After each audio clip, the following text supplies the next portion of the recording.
Apakah Anda tahu kira-kira berapa lapisan yang disayat dokter kandungan baru bisa mengeluarkan bayi saat operasi sesar?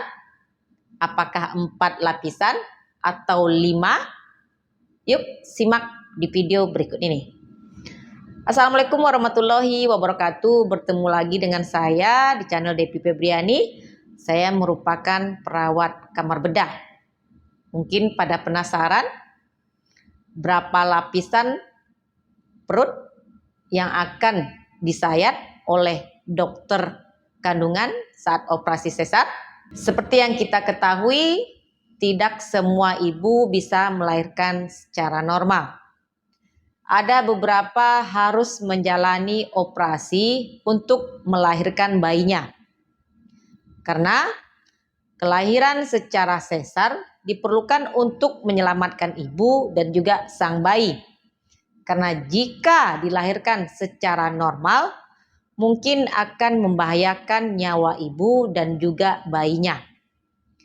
Persalinan secara sesar bisa dilakukan secara terencana dan bisa dilakukan secara emergensi. Kapanpun waktunya, ibu akan tetap menjalani serangkaian alur saat operasi berlangsung. Dimulai dari persiapan operasi, baik itu puasa, cukur, maupun pemakaian kateter. Untuk tindakan emergensi, biasanya jika pasien tidak puasa, tetap akan dilakukan tindakan operasi sesarnya, tapi tentunya dengan pemantauan yang lebih ketat. Untuk pembiusan pada operasi sesar, ini biasanya cenderung dilakukan secara spinal anestesi. Pembiusan secara spinal akan dilakukan oleh dokter anestesi dengan menyuntikkan obat anestesi ke tulang belakang. Dan ibu akan tetap sadar selama operasi berlangsung, tapi tentunya tidak akan merasakan sakit. Setelah obat bius bekerja, dokter kandungan akan memulai sayatan pertama pada area kulit. Bisa dilakukan sayatan secara vertikal dan bisa juga dilakukan sayatan secara horizontal, tergantung kondisi ibu dan bayi saat itu. Dilanjutkan ke sayatan yang kedua, yaitu di bagian subkutis, lalu ke fascia, otot, dan peritoneum. Saat peritoneum dibuka, maka akan langsung berjumpa dengan kavum abdomen atau rongga perut. Saat kehamilan, kondisi rahim akan berada di bagian depan rongga perut. Sehingga saat dokter membuka lapisan peritoneum, maka akan langsung berjumpa dengan rahim. Pada bagian rahim, dokter akan melakukan sayatan pada 2 bagian lapisan dan langsung berjumpa dengan air ketuban.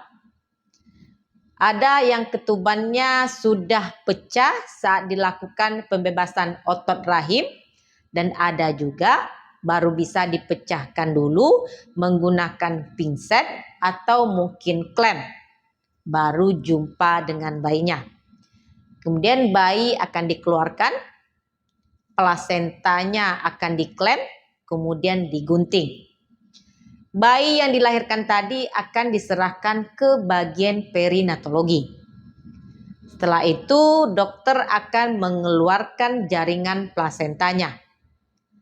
Setelah plasenta lahir, dimulailah penjahitan kembali pada lapisan yang disayat tadi. Dimulai dari 2 lapisan di area rahim, peritoneum, otot, fascia, subkutis, dan juga terakhir kulit. Dan semua benang operasi yang digunakan menggunakan benang yang diserap. Jadi tidak perlu dibuka kembali. Dan walaupun mungkin ada beberapa yang menggunakan jenis benang yang tidak diserap untuk menjahit bagian kulit.